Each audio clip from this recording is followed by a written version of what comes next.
عنقریب بڑے ہی مبارک مہینے میں داخل ہونے والے ہیں، اور یہ مہینہ یقینی طور پر دیگر مہینوں سے کئی اعتبار سے بالکل الگ ممتاز ہے، اور اس مہینے کا ویلکم کرنا، استقبال کرنا، اس کے لیے اپنے آپ کو مستعد کرنا، ریڈی کرنا، تیار کرنا، یہ ہر مومن کی پہچان، اس کی شناخت ہونی چاہیے۔ اللہ کے نبی صلی اللہ علیہ وآلہ وسلم کسی بھی مہینے کے آنے پر صحابہ کو مبارکبادی نہیں پیش کرتے تھے۔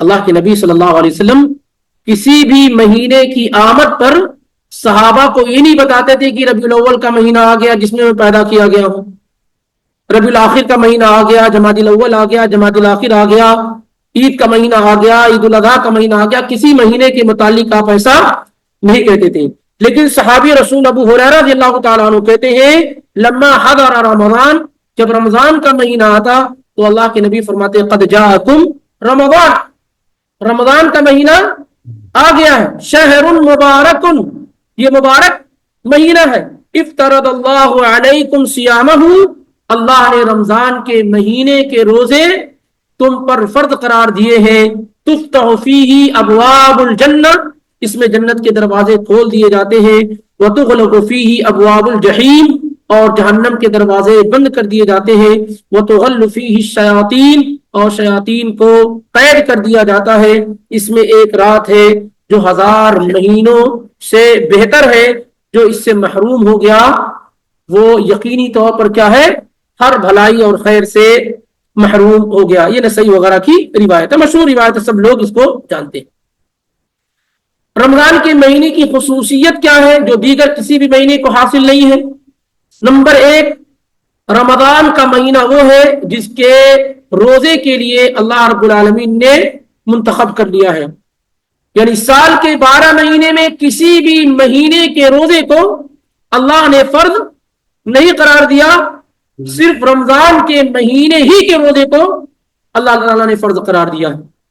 اگر کوئی آدمی رمضان میں یہ سوچ کر کے کہ بڑی گرمی ہے چلو ربیع الاول کا مہینہ پورا روزہ رکھ لیں گے، شعبان کا پورا مہینہ روزہ رکھ لیں، یا کسی اور مہینے، جائز اور درست نہیں ہے۔ ایسا یہود و نصارہ کرتے تھے کہ وہ اپنے حساب سے اس میں تبدیلیاں کرتے تھے اور دنوں کو بڑھا لیتے تھے کہ 30 دن کی جگہ پہ 40 دن روزہ رکھ لیں گے۔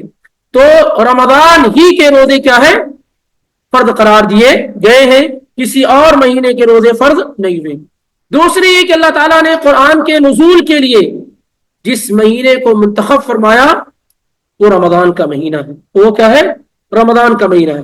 اسی طریقے سے اللہ تعالیٰ نے شب قدر کے لیے جس ماہ کی راتوں کو منتخب فرمایا وہ رمضان کی راتیں ہیں۔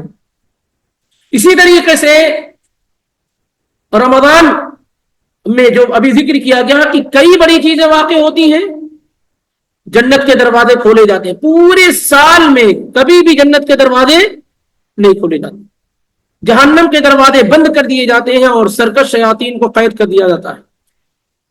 اور شارحین حدیث کہتے ہیں کہ یہ اپنے اصل معنی میں یعنی واقعی جنت کے دروازے کھول دیے جاتے ہیں، جہنم کے دروازے بند کر دیے جاتے ہیں اور سرکش شیاطین کو قید کر دیا جاتا ہے۔ اب اندازہ لگائیے کہ کون سی چیز ہے جو آپ کو جنت میں پہنچنے سے روک رہی ہے، کون سی چیز ہے جو آپ کو جنت میں داخل ہونے سے روک رہی ہے؟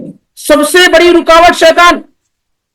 اللہ نے بڑے بڑے شیاطین کو کیا کر دیا، قید کر دیا، بند کر دیا۔ جہنم کے دروازے کو اللہ نے بند کر دیا، اور پورے رمضان کون سا دروازہ کھلا ہے؟ جنت کے 7 دروازے کیا ہیں، کھلے ہوئے ہیں، جنت کے 7 دروازے کھلے ہوئے ہیں۔ مزید کیا ہو رہا ہے؟ اگر آپ تفصیل دیکھیں گے تو اللہ کے نبی نے یہاں تک فرمایا کہ جہنم کا دروازہ بند کر دیا جاتا، فلم یفتح منہا بابن، کوئی ایک دروازہ بھی پورے رمضان میں کھولا نہیں جاتا۔ جنت کے دروازے کھول دیے جاتے، فلم یغلق منہا بابن، اور کوئی ایک بھی دروازہ جنت کا پورے رمضان بند نہیں کیا جاتا ہے۔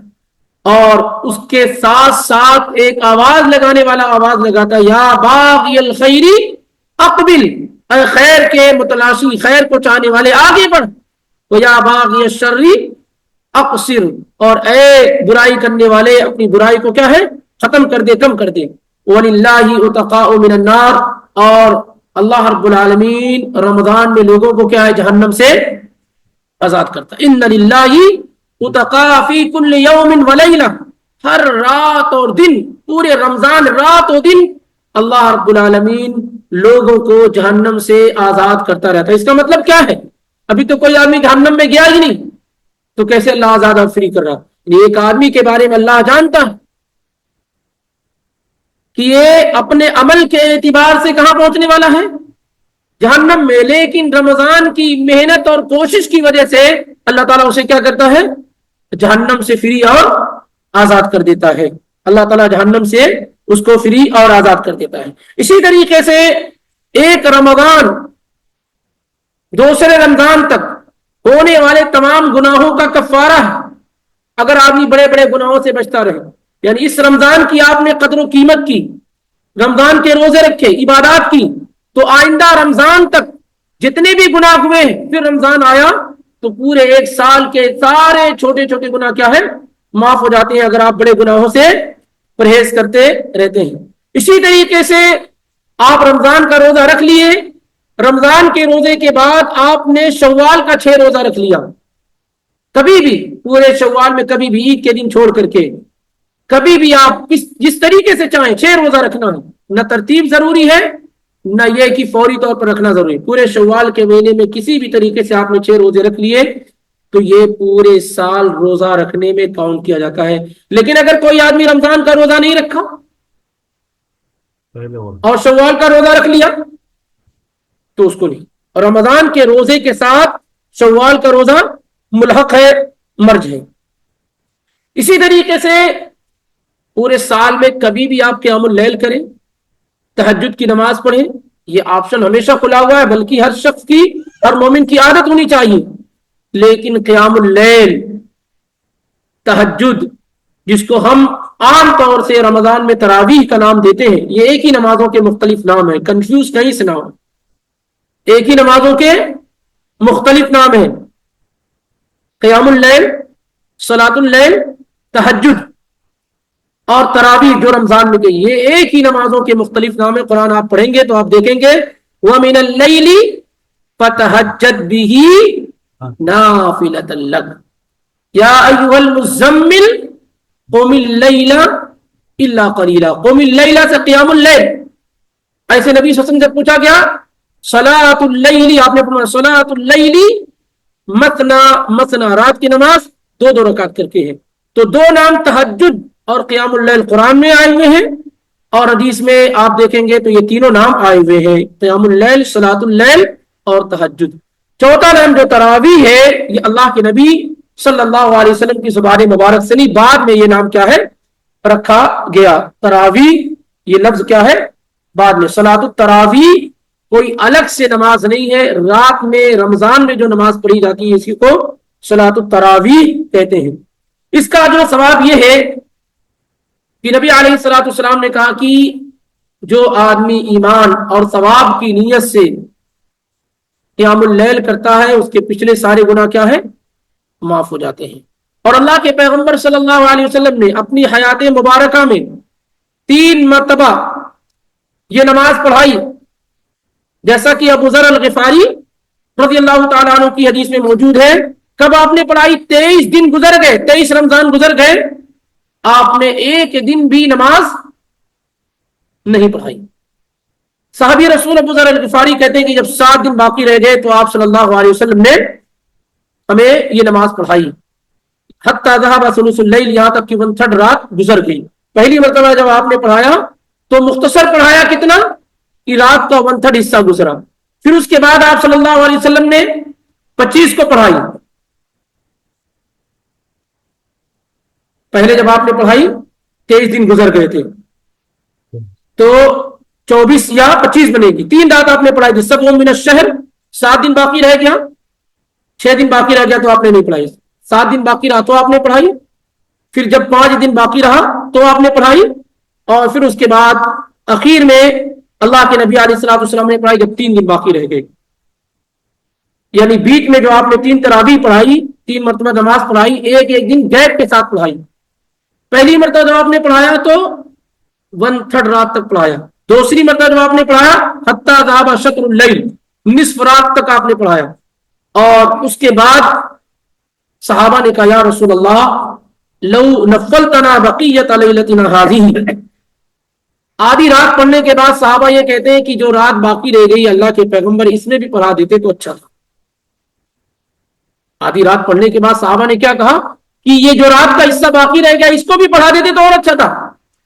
پھر آپ صلی اللہ علیہ وسلم نے کہا انه من قام مع الامام حتى ينصرف كتب له قيام الليل، جب کوئی آدمی امام کے ساتھ قیام اللیل کرتا ہے یہاں تک کہ امام لوٹ جائے تو اس کو پوری رات قیام کرنے کا ثواب لکھ دیا جاتا ہے. امام اگر 2 رکعت نماز پڑھا کر کے چلے جائیں رات کی تو آپ کو پوری رات عبادت کرنے کا ثواب لکھ دیا جاتا ہے.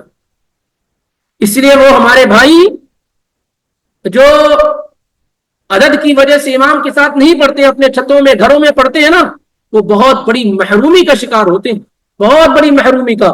کیونکہ یہ صاف اور واضح روایت من قام مع الامام حتى ينصرف كتب له قيام الليل، جب کوئی آدمی امام کے ساتھ قیام اللیل کرتا ہے یہاں تک کہ امام لوٹ جائے، امام مکمل کر لے نماز، تو اس کو پوری رات عبادت کا ثواب لکھ دیا جائے. اسی طریقے سے ہمارے پاس بھائی کیا کرتے ہیں کہ 8 یہاں پڑھتے ہیں، 12 گھر پہ جا کے پڑھتے ہیں، تو وطر کو امام کے ساتھ چھوڑ دیتے ہیں. میں یہ نہیں کہوں گا، آپ مانیں گے بھی نہیں، لیکن یہ ضرور ہے، آپ کو ضرور ایک نصیحت کر رہا ہوں کہ آپ امام کے ساتھ 11 پڑھ لیجئے تاکہ پوری نماز امام کے ساتھ ہو جائے. پھر اگر آپ کی طبیعت نہیں مانتی ہے اور اس تعداد سے آپ آگے بڑھنا چاہتے ہیں جو تعداد اللہ کے پیغمبر نے پڑھی ہے، بعض علماء کے قول کی روشنی میں کہ رات کی نماز کی کوئی عدد متعین نہیں ہے، آدمی جتنی پڑھے تو آپ جا کر پڑھیں، لیکن امام کو بیچ میں چھوڑ کر کے نہ جائیں، اس سے اس ثواب سے آپ محروم ہو جاتے ہیں جس کی بات حدیث میں بیان کی گئی ہے. پھر اللہ کے نبی علیہ الصلوۃ والسلام نے جب تیسری مرتبہ 3 رات باقی رہ گئی تو آپ صلی اللہ علیہ وسلم نے جب نماز رات کی پڑھائی تو اس میں بچے عورتیں سب لوگوں کو بلایا، اور یہاں تک کہ اتنی لمبی آپ نے پڑھائی حتی تخوفنا الفلاح، ہمیں ڈر ہو گیا کہ کہیں سحری کا وقت نکلنا جائے. اور یہی صرف 3 دن آپ نے پڑھائی، اس کے بعد آپ نے تراویح یا رات کی نماز جماعت کے ساتھ نہیں پڑھائی، اس ڈر سے کہ کہیں امت پر فرض نہ ہو جائے. خشیت ان تفترض علیکم، میں ڈر گیا تمہاری تعداد کو دیکھ کر کے کہ کہیں ایسا نہ ہو کہ یہ نماز تم پر فرض ہو جائے.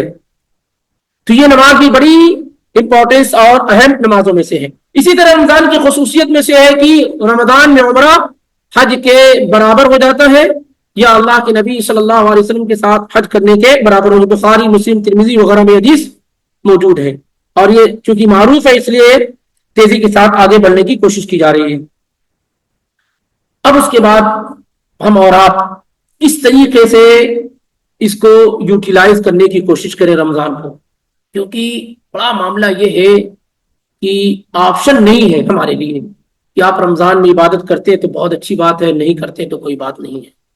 معاملہ ایسا نہیں ہے. اچھی طریقے سے کو سمجھیے کہ ایسا نہیں ہے کہ رمضان کو آپ بہتر بناتے ہیں، توبہ استغفار کرتے ہیں، مغفرت مانگتے ہیں تو آپ کے لیے بہتر ہے، اور نہیں کرتے تو کوئی بات نہیں، آپ کا کوئی بڑا نقصان نہیں، آپ نے ثواب نہیں کیا. جیسے عام دنوں میں کیا ہوتا ہے کہ آپ اگر کرتے تو ٹھیک ہے، نہیں تو کیا ہے، آپ کو ثواب نہیں ملے گا. رمضان کا معاملہ ایسا قطعاً بھی نہیں ہے.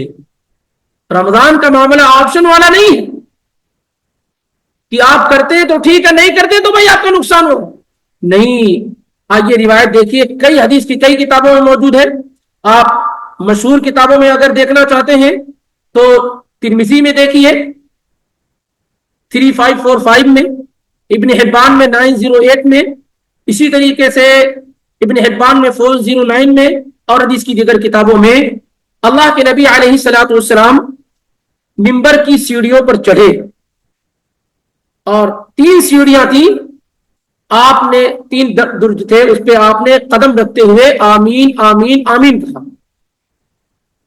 اب ظاہر ہے یہ چیز بالکل خلاف معمول ہے. آمین تو اس وقت کہی جاتی جب کوئی دعا دینے والا ہو یا دعا کرنے والا ہو، ہے کہ نہیں؟ یہ تو بالکل نانسنس ہے کہ آپ اوپر چڑھ رہے ہیں تو آمین آمین کہہ رہے ہیں، لیکن صحابہ یہ نہیں سن پا رہے کہ کس بات پہ آپ کی آمین ہو رہی ہے، دعا پہ ہو رہی ہے بد دعا پر ہو رہی ہے؟ آمین تو دونوں پہ ہوتی ہے، اللہ تو قبول فرما لے۔ تو صحابہ نے اللہ کے پیغمبر صلی اللہ علیہ وسلم سے پوچھا کہ ہم تو نہیں سمجھ پا رہے تھے کہ آپ کس کی بات پر آمین کہہ رہے ہیں اور کیوں آمین کہہ رہے ہیں، آپ اس کی وجہ بتائیے۔ تو اللہ کے نبی صلی اللہ علیہ وآلہ وسلم نے کہا کہ من ادرک رمضان یا رغم انف رجل دخل علیہ رمضان، وہ اس آدمی کی ناک خاک آلود ہو، تباہ و برباد ہو جائے وہ جس پر رمضان کا مہینہ آیا اور گزر گیا۔ رمضان کا مہینہ آیا اور گزر گیا، قبل ان یغفر له، اس سے پہلے کہ اس کے گناہ معاف کیے جاتے، یعنی پورا مہینہ گزر گیا اس کے گناہ معاف نہیں کیے گئے تو اللہ تعالیٰ اس کو برباد کر دے۔ اور دوسری روایت میں فَأَبْعَدَهُ اللَّهُ، اللہ اس کو اپنی رحمت سے دور کر دے۔ یہ بد دعا کون دے رہے ہیں؟ جبریل علیہ السلام۔ یہ بد دعا جبریل علیہ السلام دے رہے ہیں، جسے اللہ کے پیغمبر سن رہے ہیں اور اس پر آپ آمین کہہ رہے ہیں۔ اس کا مطلب آپ سمجھ رہے ہیں کہ یہ ایسا نہیں ہے کہ رمضان میں آپ خیر کرتے ہیں تو بہتر ہے، نہیں کرتے تو آپ جبریل کی بد دعا اور اس بد دعا پر مہر لگانے والے محمد رسول اللہ صلی اللہ علیہ وسلم کی بد دعا میں شامل ہو جاتے ہیں۔ تو اس سے زیادہ نقصان اور خسارہ ہو ہی نہیں سکتا ہے کہ آدمی ہر رات میں اللہ تعالیٰ جہنم سے آزاد کر رہا ہو پھر بھی آپ آزاد نہ ہوئے، اللہ نے جنت کے دروازے کھول رکھے ہوں پھر بھی آپ جنت میں داخل نہ ہوئے، اللہ نے جہنم کے دروازے بند کر دیے ہوں پھر بھی آپ جہنم میں داخل ہو جائیں، اللہ نے سرکش شیاطین کو قید کر دیا ہو پھر بھی آپ جو ہے نیکی اور بھلائی کا کام کیا ہے نہ کر سکیں۔ یعنی کتنی ساری بھلائیاں جو اللہ نے ہمارے اور آپ کے واسطے رکھی ہیں رمضان میں، اگر کوئی واقعی اس سے فائدہ نہیں اٹھاتا ہے تو اس کا یہ مطلب نہیں ہے کہ بس اس نے اپنے حق میں فائدہ نہیں لیا، اس کا مطلب یہ ہے کہ وہ بد دعا میں شامل ہو گیا، بد دعا کا حصہ بن گیا جو جبریل اور محمد رسول اللہ صلی اللہ علیہ وآلہ وسلم نے کی ہے۔ اس لیے اس پر بہت زیادہ توجہ کرنے کی ضرورت ہے۔ اس سلسلے میں رمضان کے متعلق ایک غلط فہمی ہم کہہ سکتے ہیں لوگوں کے درمیان موجود ہے، اور وہ یہ ہے کہ اگر کوئی آدمی رمضان کے مہینے میں فرض ادا کرتا ہے تو 70 فرض کے برابر ہو۔ کتنے فرض کے برابر؟ 70 فرض کے برابر۔ اور کوئی نوافل اگر ادا کرتا ہے تو کیا ہو جاتا ہے؟ فرض کے برابر۔ اور ایسے ہی کہا جاتا ہے اس کا پہلا 10 دن کیا ہے؟ رحمت کا، اور اس کے بعد والا مغفرت کا، اور تیسرا کیا ہے؟ جہنم سے آزادی کا۔ یہ روایت بڑی مشہور ہے ابو سلمان الفارسی رضی اللہ تعالیٰ عنہ کے ذریعے سے، اور اس کو امام ابن خزیمہ نے صحیح ابن خزیمہ میں ذکر کیا ہے 1887 کے اندر، اور یہ روایت سخت ضعیف ہے۔ یہ روایت کیا ہے؟ سخت ضعیف ہے۔ امام بخاری اور دیگر لوگوں نے اس کو سخت ضعیف کہا کیونکہ اس میں دو راویوں پر کلام ہے، یوسف بن زیاد البصری پر اور علی بن زید بن جدعان پر، ان 2 راویوں پر سخت کلام ہے۔ یہ بات اللہ کے نبی صلی اللہ علیہ وآلہ وسلم سے صحیح طور پر ثابت نہیں ہے، اس لیے اس سے پرہیز کرنے کی کوشش کی جائے۔ رمضان کی جب آمد ہوتی ہے تو ہمارے درمیان 3 طرح کے لوگ ہوتے ہیں، ہم دیکھیں کہ ہم کس طرح کے لوگوں میں شامل ہوتے ہیں۔ پہلے قسم کے لوگ وہ ہوتے ہیں جو رمضان سے پہلے منظم انداز میں بالکل سسٹمیٹک انداز میں پورا چارٹ لکھ لیتے ہیں، مرتب کر لیتے ہیں کہ ہمیں اس رمضان میں کیا کیا کرنا ہے، بالکل کیا ہے وہ مرتب کر لیتے ہیں رمضان کے آنے سے پہلے، کیونکہ جب تک آدمی ہدف نہیں لکھتا ہے، مقصد اور ایم نہیں لکھتا ہے تو اس کے مطابق وہ چل نہیں پاتا، تو پورے رمضان کا شیڈول وہ بنا لیتا ہے مخطط طریقے سے، بالکل سیکوینس اور ترتیب کے ساتھ، اور اس کو لکھ لیتا ہے۔ دوسرے لوگ وہ ہوتے ہیں جو لکھتے تو نہیں ہے لیکن ذہن میں ایک تصویر بن جاتی ہے کہ رمضان میں یہ کرنا ہے، رمضان میں کیا ہے یہ کرنا، اپنے ذہن و دماغ میں محفوظ کر لیتے ہیں، کہیں اس کو لکھتے نہیں۔ تیسرے قسم کے لوگ وہ ہوتے ہیں جو کہتے ہیں کہ اب رمضان آئے گا تو ہم کیا ہے دیکھیں گے تو پھر کریں گے اس حساب سے. یہ جو تیسری قسم کے لوگ ہیں جنہوں نے نہ کاغذی طور پر خطہ بنایا، ٹائم ٹیبل سیٹ کیا اپنا، اور نہ ہی ذہن و دماغ میں بیٹھایا اور اس کے مطابق اپنے ذہن کو تیار کیا. یہ تیسری قسم کے لوگ ہیں جو دیکھ لیں گے یا کریں گے. ایسے لوگ عام طور سے ہوتا یہ ہے کہ رمضان کا مہینہ آتا ہے اور ختم ہو جاتا ہے اور وہ اس سے کچھ فائدہ نہیں اٹھا پاتے. عام طور سے ایسا ہوتا. اسی لیے ہر شخص کو چاہیے کہ سب سے پہلے تو وہ باقاعدہ کتابت کے ساتھ ریٹن میں وہ اپنا یہ خطہ تیار کر لے اور اسی کے مطابق ہر دن کیا ہے وہ چلتا رہے. کیا ہونا چاہیے آپ کا ہدف رمضان میں؟ گول، ایم، مقصد آپ کا کیا ہونا چاہیے؟ کیونکہ جو لوگ بغیر گول کے چلتے ہیں، بغیر ایم اور مقصد کے چلتے ہیں، وہ ان کی مثال ایسے ہے جیسے چٹیل میدان میں چل رہے ہوں اور ان کو معلوم ہی نہیں کہ جانا کہاں ہے، کبھی بھی مقصد کو جگہ پہ منزل پہ نہیں پہنچ سکتے.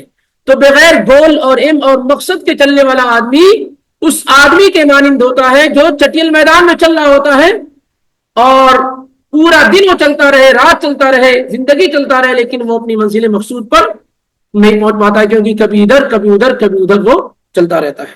اسی لیے جو لوگ رمضان سے فائدہ اٹھانا چاہتے ہیں وہ اپنے گول کو، اپنے ایم کو، اپنے مقصد کو بالکل کیا کر لیں، کلیئر کر لیں اور اسی تخطیط پر، اسی راستے پر وہ چلنے کی کوشش کریں. کیا گول ہونا چاہیے آپ؟ بہت مختصر انداز میں چونکہ وقت ہو گیا، کیا گول ہونا چاہیے آپ کا رمضان میں؟ گول آپ کا کیا ہونا چاہیے؟ مقصد، ہدف کیا ہونا چاہیے آپ کا؟ ہاں بالکل، مغفرت کروانی ہے، نیل المغفرہ یا نیل المغفرہ، آپ اللہ کی بخشش اور مغفرت کو پا جائیں، یعنی ان لوگوں میں آپ کا شمار ہو جائے، کاؤنٹ کر لیے جائیں جن کو اللہ نے رمضان میں معاف کر دیا، چاہے وہ شروع رمضان میں، اخیر رمضان میں، کبھی بھی، یعنی رمضان ختم ہونے سے پہلے پہلے آپ کو معاف کر دیا گیا ہے. آپ کا یہ ہدف ہے، گول ہے، مقصد ہے. بہت خوب. دوسرا کیا ہے؟ بس ایک ہی ہے. اللہ کی خوشنودی حاصل کر، اللہ کی خوشنودی حاصل کرنا، یہ تو عام ہے، مطلب عام گول ہے. یہ قرآن پڑھنا، قرآن کی تلاوت کرنا، صدقہ کرنا، عمرہ کرنا، عمرہ کرنا، تہجد پڑھنا، تہجد پڑھنا، جی، زبان کی حفاظت کرنا، اور کسی کا گول نہیں کہ رمضان کا روزہ رکھنا سب سے بنیادی اور اہم چیز ہے. رمضان کا وہی ہے نا، رمضان کا معنی وہی ہے، رمضان کا معنی وہی ہے. ایک بات ہمیشہ یاد رکھیں کہ رمضان میں صرف ایک ہی عبادت فرض ہے، باقی کوئی عبادت فرض نہیں ہے. اس سے سب سے زیادہ توجہ آپ کی روزے پہ ہونی چاہیے، روزہ رکھنے پہ اور روزے کو محفوظ کرنے پر اور روزوں کو سنوارنے اور بنانے پہ ہونی چاہیے، کیونکہ یہی ایک عبادت ہے جو آپ پر کیا ہے، فرض ہے. باقی رمضان میں کوئی دوسری عبادت فرض نہیں ہے. وہ ہمارے پاس ہے نا، روزہ کیسے بھی رکھتے، تراویح کے لیے بھاگتے ہیں بالکل ایک دم، حتیٰ کہ 5 وقت کی نمازوں میں پیچھے رہتے ہیں لیکن تراویح کے لیے مارا ماری پڑی رہتی ہے. یہ سب گول نہ ہونے کا نتیجہ، مقصد اور ہدف نہ ہونے کا نتیجہ ہے. ایک آدمی اگر رمضان کا روزہ رکھ لے اچھی طریقے سے